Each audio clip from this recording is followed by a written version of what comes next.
Gata, ce să mai... Cam așa. Bă, nu se prea vede acum, nu știu cum să vă zic, că nu am... Ia, să pun roata în picioare. Hei, Neța! Ce faceți, dragilor? E Neță la mine. E... Că nu văd. 9:30, 9:35. Fraților, am revenit în forță, cică. Mai pe înțeles, m-am hotărât să vopsim jantele. Cauciucă, dați seama, nu le vopsim. Și vopsim jantele. N-am unde decât pe balcon, la mine. Am dat o mână așa, că vreau să facem dunga roșie și janta negră. Dar eu am negru mat. O să iau un lac să-i dau și o să-l fac lucios. La fel și dunga care vreau să vă arăt. Și așa cum spunem,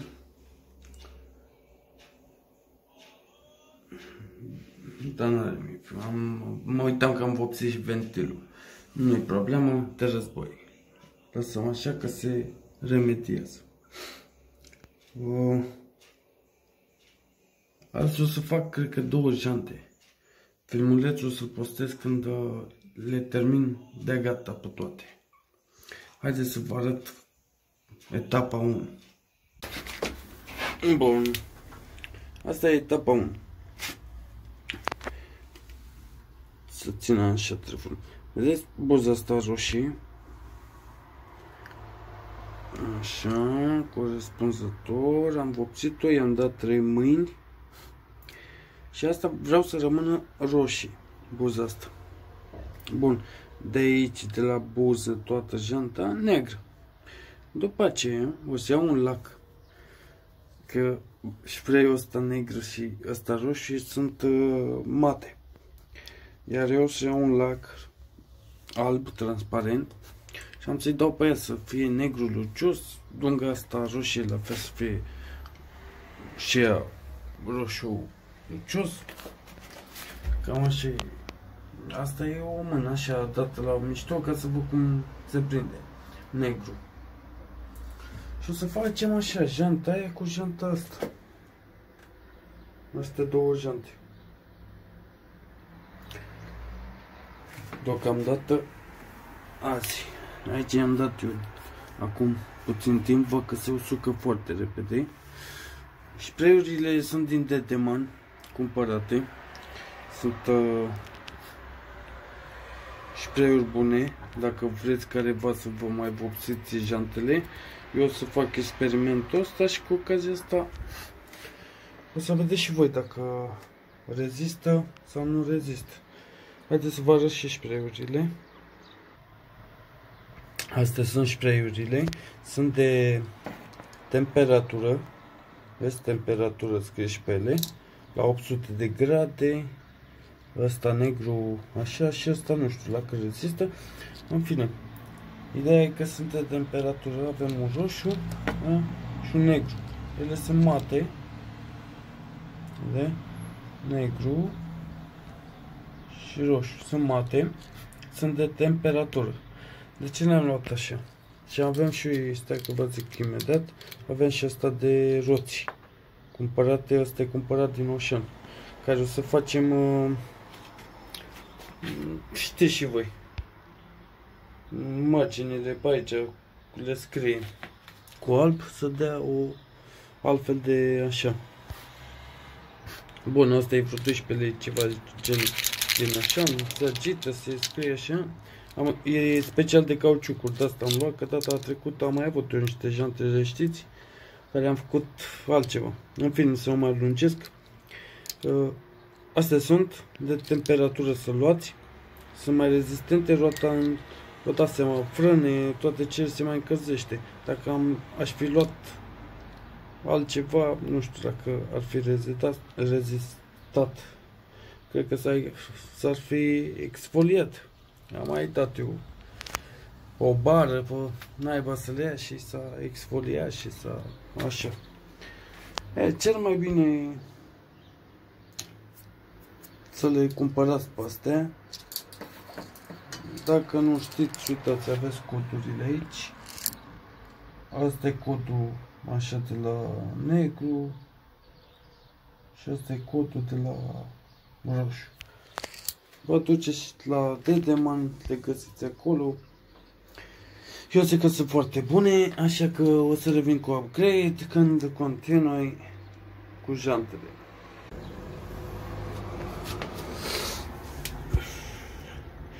Momentul adevărului.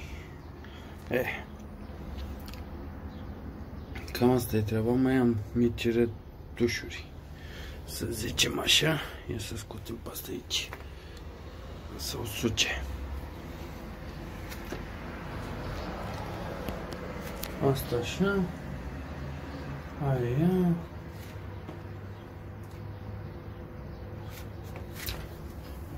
Avem un strat de lac frumos pe ea și va ieși altfel.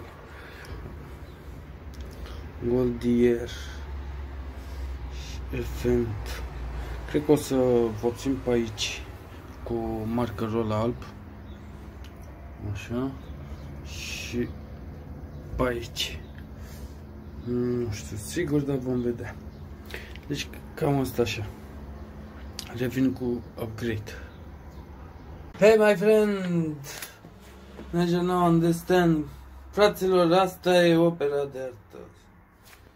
Gata, ce să mai... Cam așa.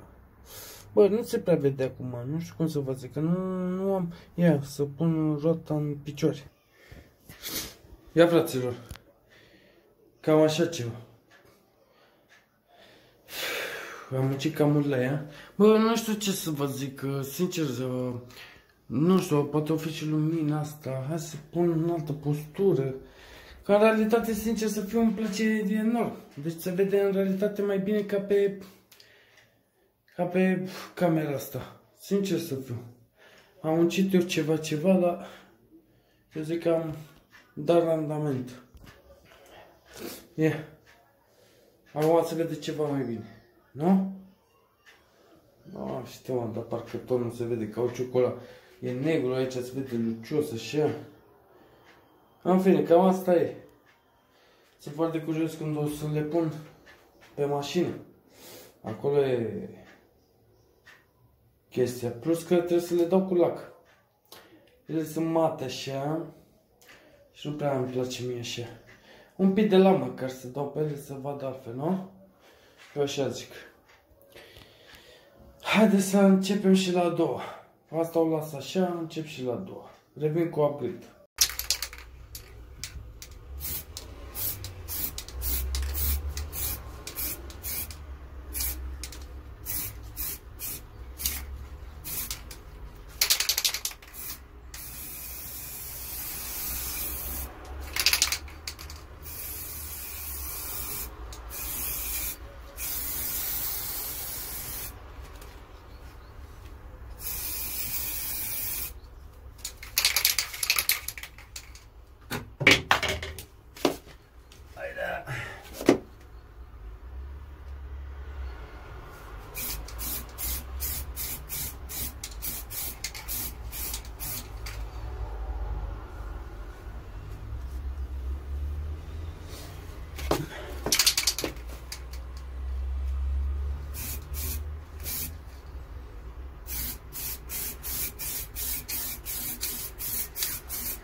prima mână.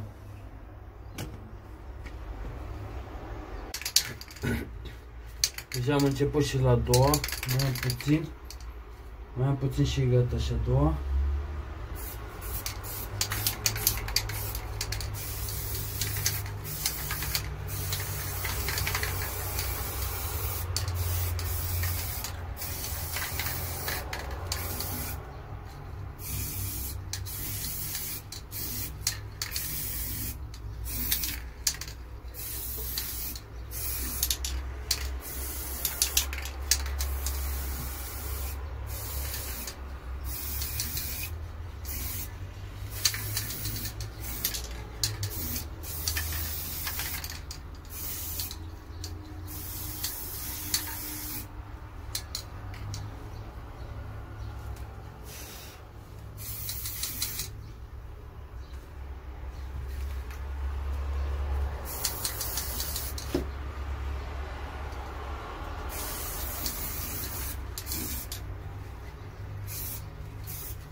Gata, așteptăm să usuce.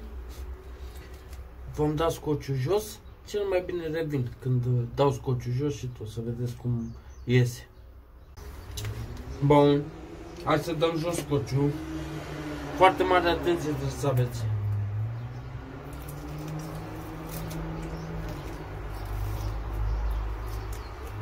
Bucată cu bucată.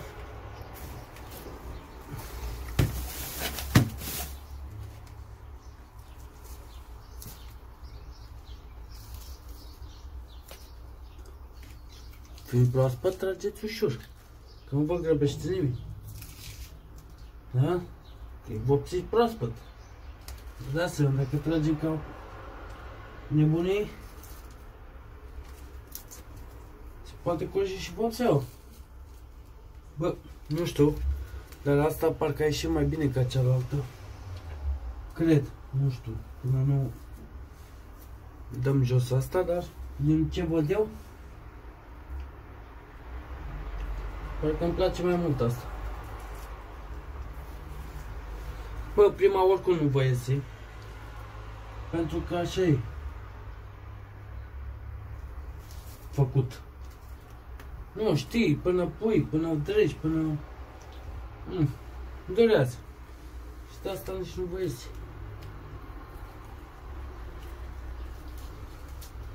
Când trageți scociul, trageți în coa, nu în sus sau în alt. În coa, spre voi. Față.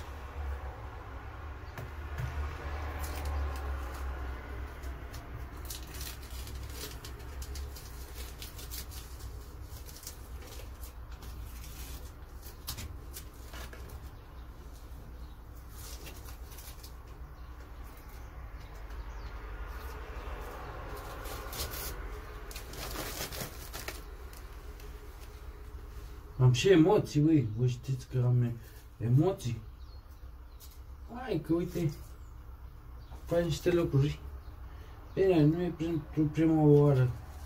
Când vopsesc niște geante și asta, nu e pentru prima oară. Dar dacă aș face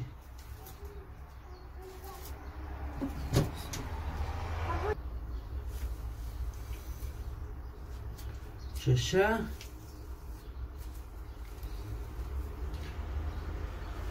că desfaceți frumos.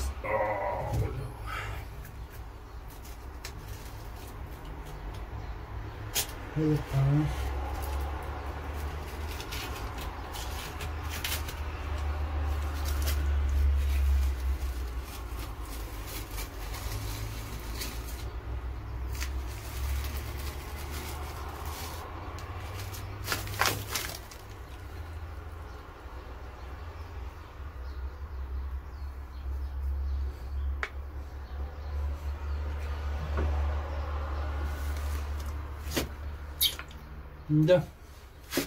Hai să o pun așa. Ca să pot să și scriu.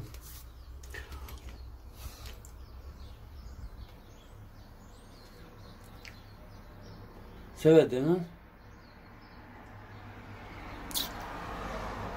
Cam așa ești. O scriu și pe asta. Că nu e scris, o vede. O scriu. Ca cealaltă. Așa. Și revin. Hai să o scriem așa 2-3 litere cu voi. Și după aia singuri. Că durează de asta.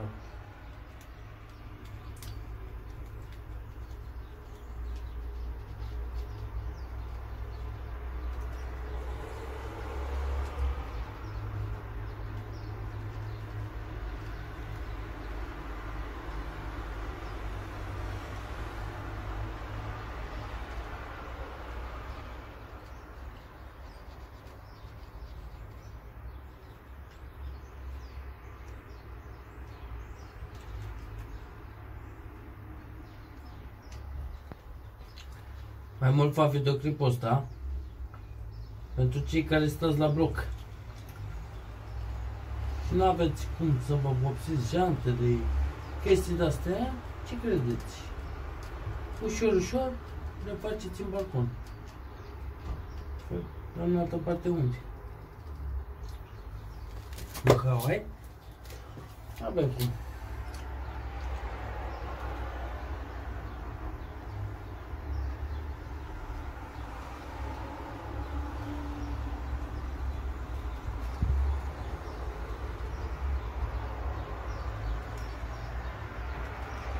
Nu vă gândiți acum, gata, vopsesc în balcon și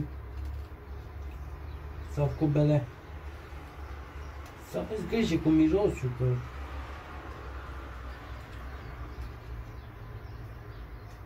miros se face, să știți. Destul.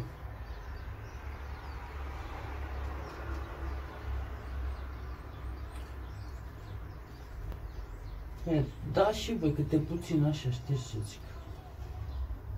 Un pic, mai stai, mai iese mirosul, mai dai. Iar mai iese mirosul, iar mai dai. Cât un pic, aia e.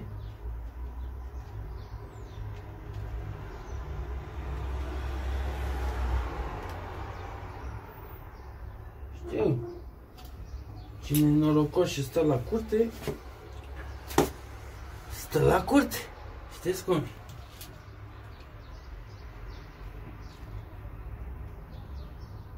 Cine nu, aia e.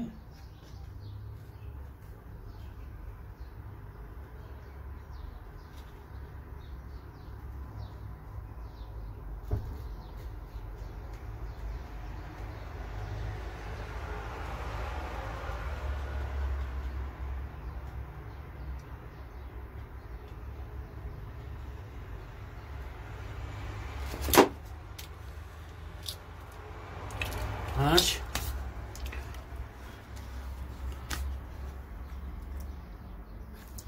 G-O-D. Gold. Bun. Durează, fraților, ca să scriu asta și să dau repede înainte. N-am programe pentru așa ceva, e complicată treaba. Așa că revin cu update când am scris-o pe toate, vă mai arăt și ne auzim. Gata și cu asta.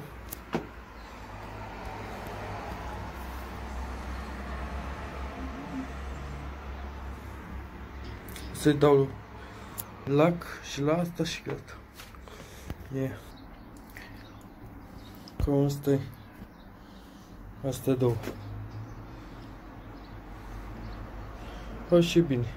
Un pic de lac și ăla e.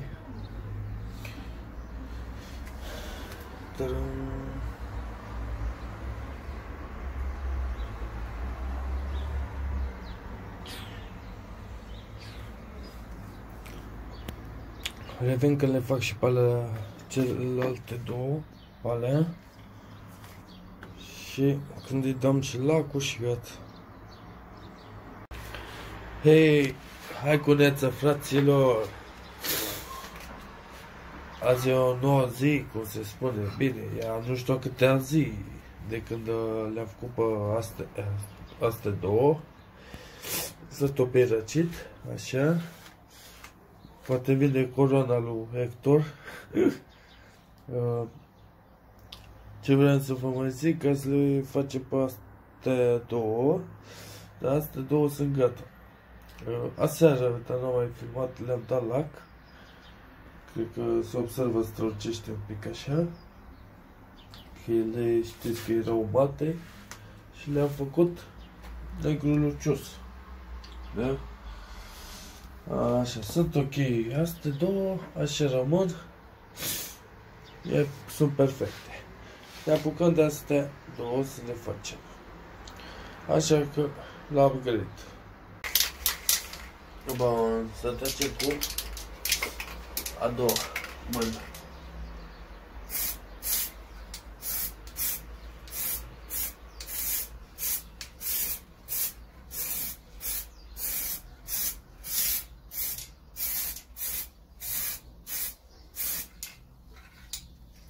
Așa.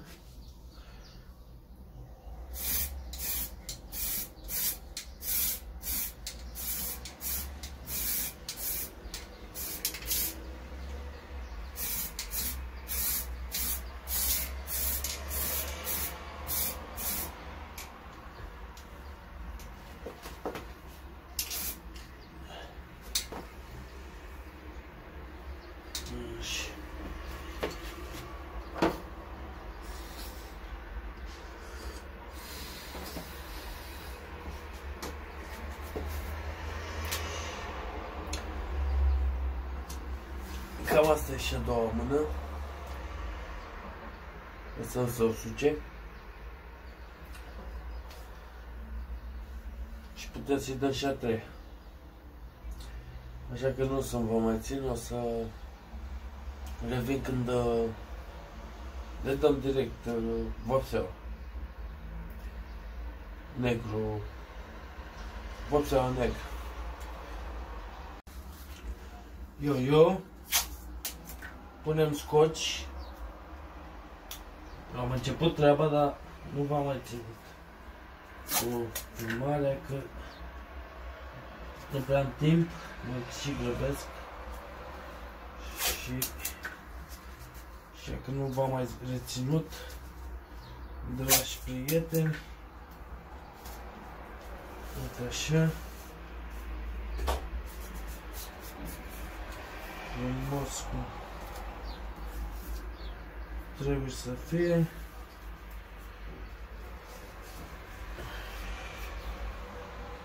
Aici cultez. Așa.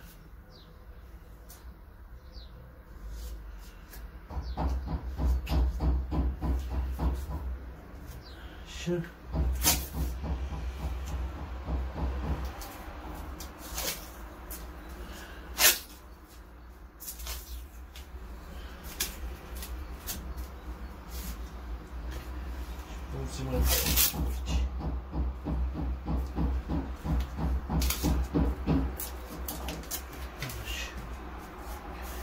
Cam asta e.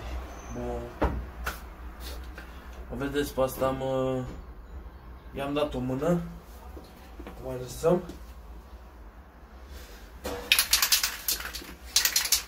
Și începem la asta.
De la prima mână zici că e deja,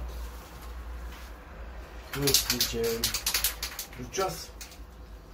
Dar imediat se transformă în mat.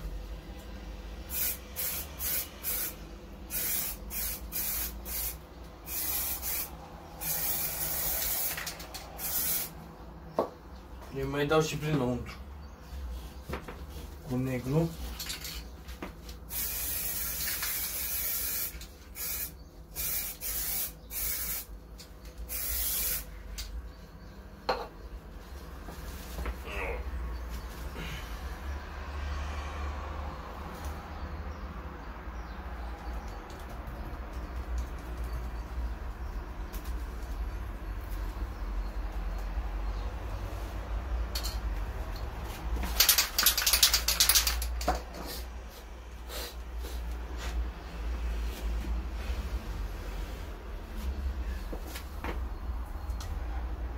Bun, să nu vă mai țin. Asta și cu asta mai vine cu o mână. Și după aceea dăm scociul jos, lacul și gata. Revin în altă etapă.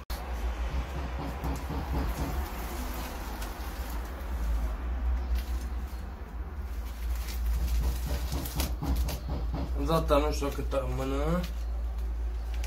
Nu știu cât am. Da, 3 mâini, ca să știu că e ok. Acum dăm scociul jos. Poate că la asta nu se prea vede, dar o să vadă la cealaltă. Băi, când te grăbești, nu e bine. Nu că nu ți iese și treaba bună, ți iese, dacă știi să o faci, dacă nu, dar te umpli de vopsea pe mâini, pentru că e și ud.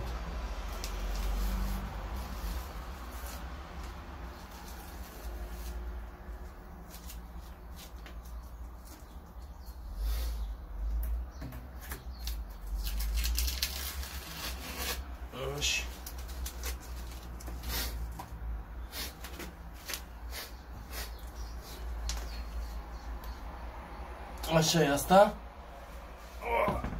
O lăsăm așa, pus aici. E finish cu ea, să o vedem și pe asta. Să vede în cameră, se vede. Așa, ia să dăm și pe asta jos. Bun, ușor.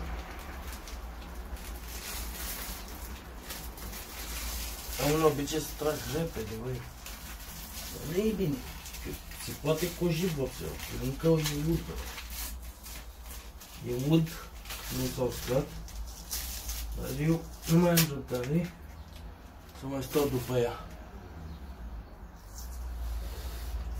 Nici timp nu mai am, pentru că am alte treburi. De aceea dau mai repede. Așa.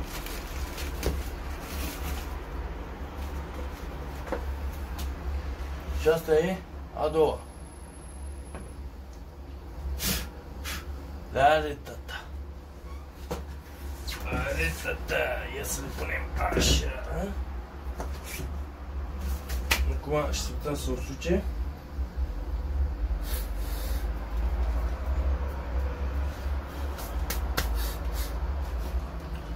Ia să dăm.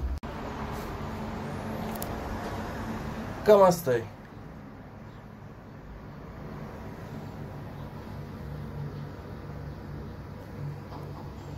Bine, acum e ud. Și vă dați seama cum se vede, da? Să-i aplicăm mai încolo lacul, 2-3 mâini de lac și gata. Poate să mai fac un cadru când dau și cu lac și atât.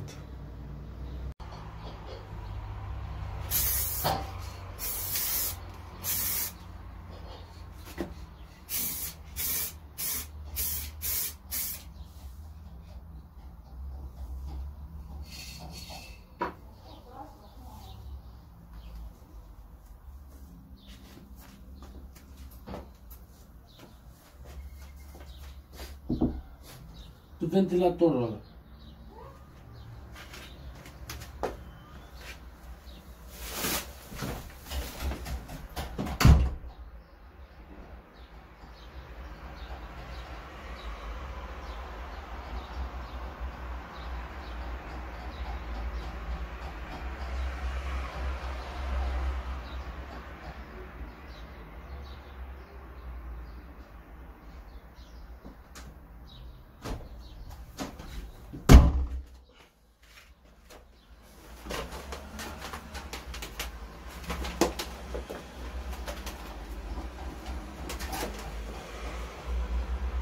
Așa. Prima mână. Revin cu a doua. Fraților, astea sunt, gata. Am mai rămas să scriem, vedeți pe aici, să scriem astea. O să le scriu mai încolo. Cu ăla, markerul ăla. Astea sunt toate 4. Le-am mai dat o mână și la alea, să fie în ton, toate. Cu lac. Și eu zic că au ieșit destul de bine. Da? Făcute într-un... Tu poți să mai stai, că am un puțin balcon aici. Hai de capul. Să le faci într-un balcon și vopsit și lăcuite și aranjate, dechisite și toate cele, e greu. Că stai la curte e altceva. Așa că, frații mei, ajutați-mă și pe mine cu un subscribe, un like pentru munca asta depusă și efort și câte alergături. Mi-au ajuns și spray-urile și toate cele. Bușiți butonul de like, dați un subscribe. Până data viitoare, Dănuț vă pupă. Și ce credeți, o să mai facem un nou vlog cu ele montate. Să le vină sezonul estival, să putem să le montăm, să vedem dacă nu sunt prea mari pentru mașină. Eu zic că sunt ce scrie în carte, alea sunt. Acum vom vedea. Așa că, fraților, v-am pupat, sănătate și protejați-vă de gripa asta cum nouă venită pe pământ. Ceau, numai bine!